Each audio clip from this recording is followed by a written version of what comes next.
In the history of the NBA, very few players have managed to score 30 plus points plus a game-winning shot, a buzzer beater.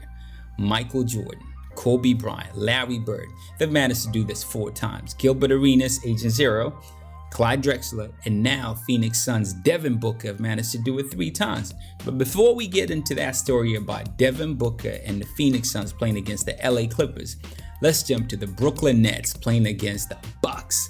Now this is a very interesting game. Before we get into it, I'm going to tell you a little thing here. I don't know if you heard about it because the Brooklyn Nets came out talking about they share the same hotel and they were by the pool and they had, talks with the Houston Rockets and they got a couple of pointers on how to beat the Bucks because they did win that game, 119 to 116. But slow down a little bit. Giannis Antetokounmpo and Chris Middleton didn't play in the second half. They only played for like 15 plus minutes, something like that.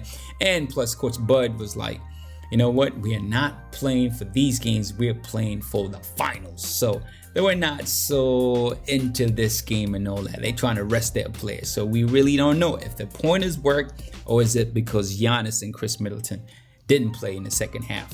But that's another story. For now, let's jump all the way to the Miami Heat playing against Boston Celtics. Now, this was also a pretty good game, but the Heat walked away with this one here. These two teams are right there, neck and neck, trying to get to the finals also. Everybody's racing to the finals, and these two teams are clearly contenders.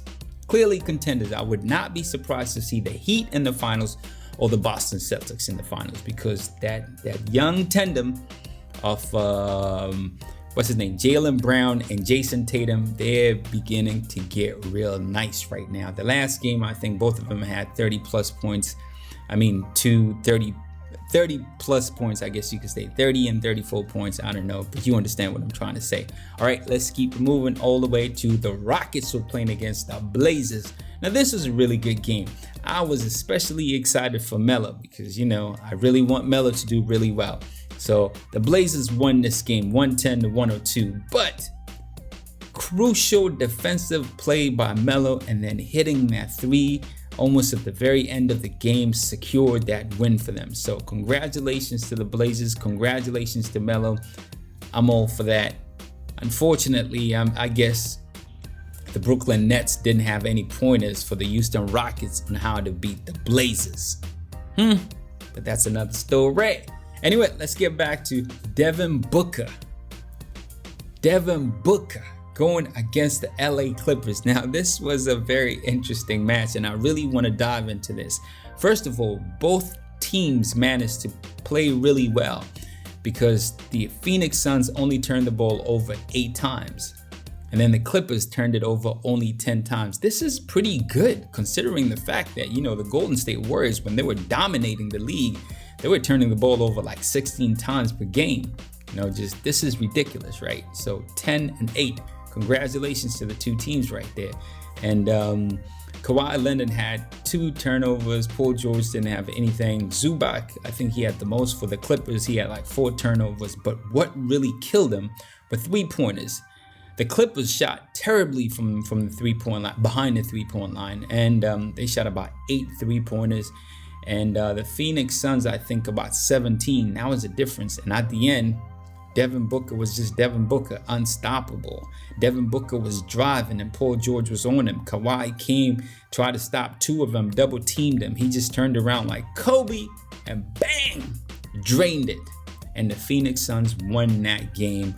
117 to 115, something like that. Can't quite remember. Congratulations to the Phoenix Suns. I think they won all their games until now. They're playing really well in the bubble. They're really trying to make it, but I don't know. I think the Blazers are like a game and a half behind the Memphis Grizzlies right now for the number 8 spot. It's going to be a tough one. It's going to be a really tough one, but I do think that the Blazers are going to get the 8th spot, and it's going to be very interesting seeing the Blazers going against the Lakers. I don't know. I think I'm with Chuck on this one. If the Blazers go against the Lakers, I think I'm with Chuck on this one. Go Blazers. But anywho, that's another story. For now, something is seriously wrong with the Clippers.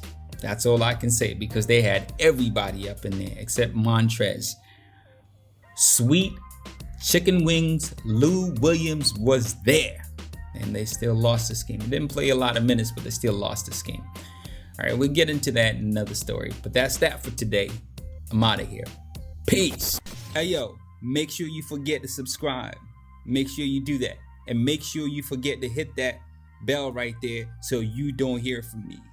Do whatever you want to do, man. Whatever, man.